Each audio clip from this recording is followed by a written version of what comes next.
Okay, so, just like there's the quadratic formula, we may ask, is there a formula for the greatest common divisor, for the GCD?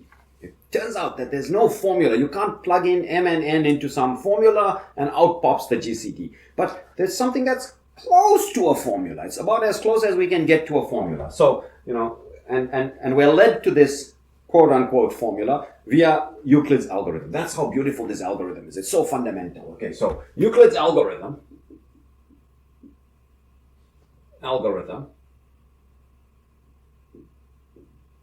which I already illustrated it. It's basically the use of this theorem to sort of reduce the GCD to until you get to the GCD of something with 0, and then you can immediately compute. That's Euclid's algorithm. Now we can formalize it in an algorithm, but you saw an example, and I'm going to do another example. So Euclid's algorithm, i.e. this theorem, okay, leads us to what's called Bezout's theorem, or Bezout's identity. Bezout's identity, okay, which is as close as we can get in some sense to a formula for the GCD, which is like a formula for GCD.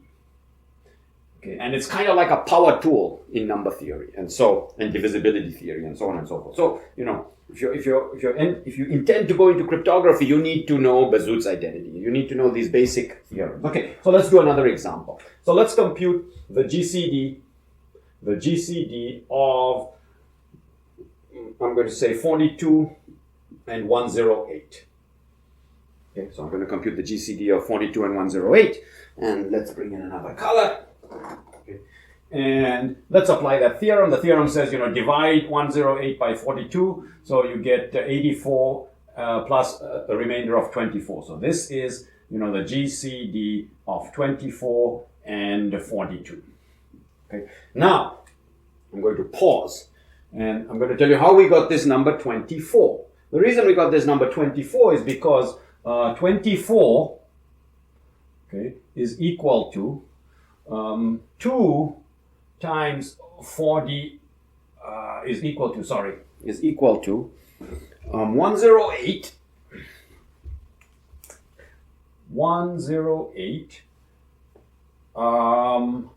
minus 2 times 42. Okay, that's what the remainder is. Okay, the remainder is the number minus the quotient times the divisor. That's basically the definition of the remainder. And I'm just writing it down here, and we're just going to do some bookkeeping and keep track of how we got this remainder. Okay, and let's continue with Euclid's algorithm. So Euclid's algorithm says, well, this guy here is equal to the GCD. You've got to divide 42 by 24. So that's just let's see, 8 is that 18. Okay, so 18. So that's the GCD of 18 and 24. Okay. Now, where did 18 come from? 18 is just equal to, in this case, 42. Okay, minus 24. Minus 24. I'll write it here. Minus 24. Okay. But observe that 24 is equal to 108 minus 2 times 42. So this guy here is equal to 42, okay, minus of 108 minus 2 times 42. And you might be wondering, why am I putting all this colors in here? Okay, well, hopefully you'll see shortly. So this is equal to 42 plus 2 times 42, so 3 times 42, okay, minus 108. Okay. Now you might be wondering, what am I going for? Well, look, this second remainder, 18, is 3 times 42 minus 108. 42 and 108 are exactly the original numbers I had. Okay? 42 and 108 are exactly the original numbers I had. So the first remainder we got is a linear combination. It's an integer linear combination. Integer means you multiply by integers. It's an integer linear combination of the original numbers. The second remainder I got is an integer linear combination of the original numbers. Let's see if this continues, this pattern. Okay. So this is equal to, now we've got to do the GCD. Okay, so we've got to do the remainder when 24 is divided by 18. So this is the GCD. Well, it's just 6 and 18. The remainder when 24 is divided by 18 is 6, and then you have 18. This is what that theorem says. You place n here, and you take the remainder of m when divided by n. Okay, that's what the theorem says. Okay, well, let's see. So here's a new remainder, 6. But why is this the remainder? Because 6 is equal to 24 minus 18. 24 minus 18. 24 minus 18. But wait a minute. We know what 24 is. So this is equal to 108 minus 2 times 42. Okay, minus 18. Minus 18. So minus of 3 times 42. Okay, minus 108. Okay, now where did I get this from? Well, this guy here is 24. And this guy here is 18. Okay, interesting. Okay, so let's collect up terms. This is equal to 108 minus of minus 108. So this is equal to 2 times 108. Okay, minus 2 times 42 minus 3 times 42. So minus 5 times 42. Interesting. So this new remainder is also an integer linear combination of the original numbers 42 and 108. Okay, let's keep going with Euclid's algorithm.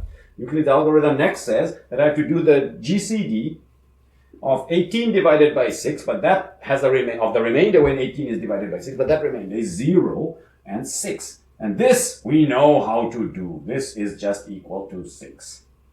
Okay, so the final GCD, okay, is equal to 6, which was one of the remainders in the algorithm. It was the remainder up until the point 0 appeared. Okay, that's how 6 became the GCD. It was the remainder up until 0 appeared. Okay, and so what we observe is that all the remainders that appear in this algorithm that uses that theorem, this is Euclid's algorithm, all the remainders that appear are integer linear combinations of the original numbers. In particular, the final remainder that, appears before a 0 appears is an integer linear combination of the original number. So observation, which is actually a theorem. And I leave it to you to prove this theorem by induction. Okay, it's not hard to prove. Okay, theorem. All remainders in Euclid's algorithm, which is this algorithm, in Euclid's algorithm, are an integer linear combination of the original numbers. Okay, that's what we see. Okay, in particular,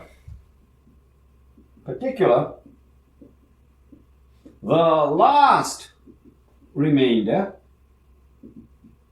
before 0 appears. And this last remainder before 0 appears, this is exactly the GCD.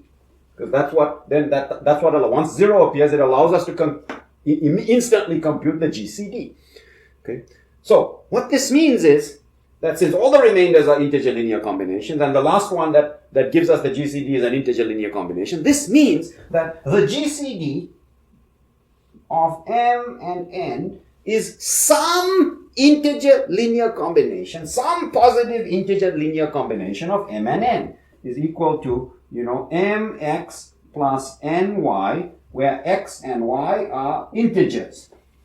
So for example, in this example, the GCD of 42 and 108 is 2 times 108 minus 5 times 42. Okay. It's some x and y. For some x and y, it's mx plus ny, and this has to be greater than 0, assuming that not both of these are 0. Okay, so one of these is, non-zero, and we define the divisors of a number as positive. Okay, we don't We don't typically define that minus 5 is a divisor of 5. We say that the divisors of 5 are 1 and 5. Divisors of 20, are sort of 1, 2, 4, 5, and so on, not the negative ones. Okay, so theorem. So the GCD of M and N is a positive integer linear combination of M and N. That's what this is. Okay, but now let me push a little further. Let's consider any positive integer linear combination. Let Z equal mx plus ny. So this Z is a positive integer linear combination. So Z is any positive integer linear combination. A linear combination just means you multiply m by some constant and multiply n by some constant, and then you add. That's a linear combination, and then it's positive.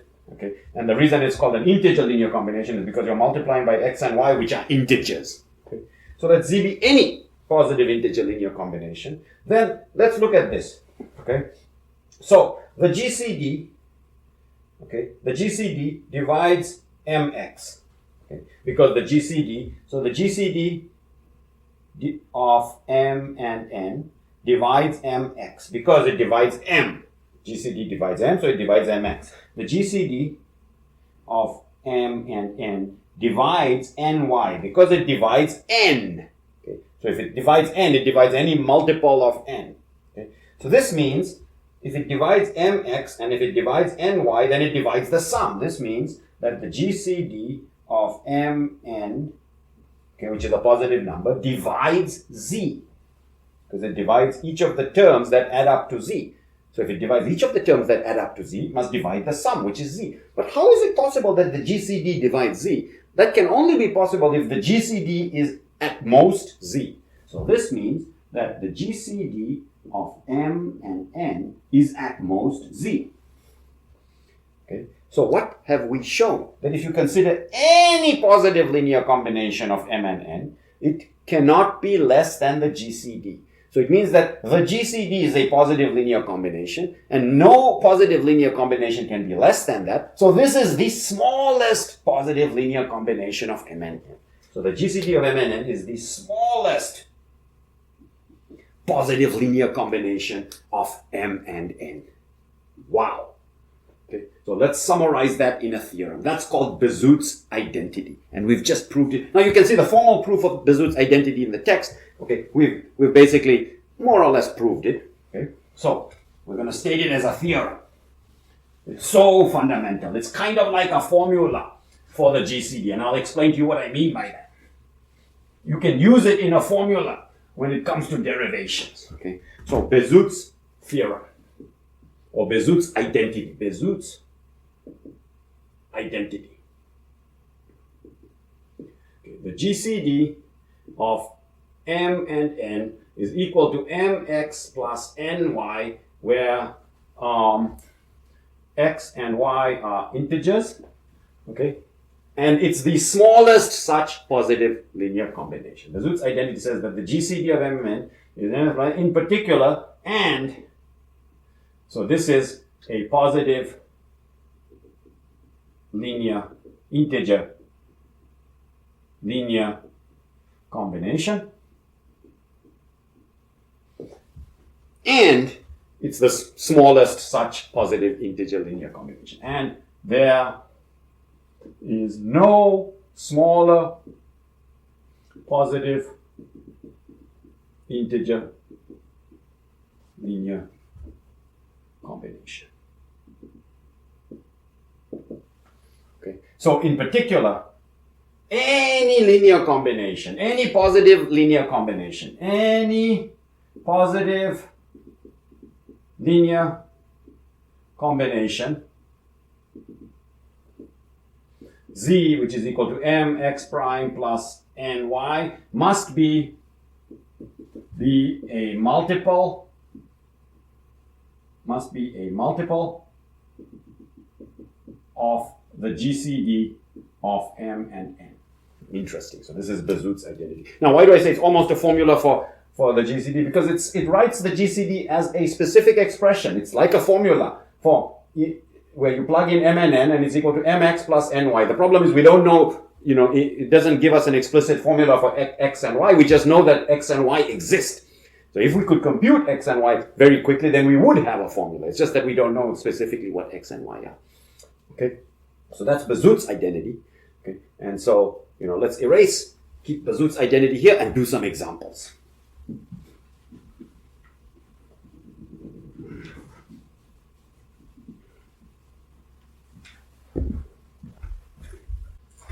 Okay, so let me state some GCD facts, and we're going to use Bezout's theorem to prove them. And with Bezout's theorem, they're going to be effortless to prove. It's like a power tool when it comes to proving GCD facts. If you try to prove them without Bezout's theorem, and try, I'm not going to, but if you want to try, and it's not so easy to prove without Bezout's theorem. Okay, so GCD facts.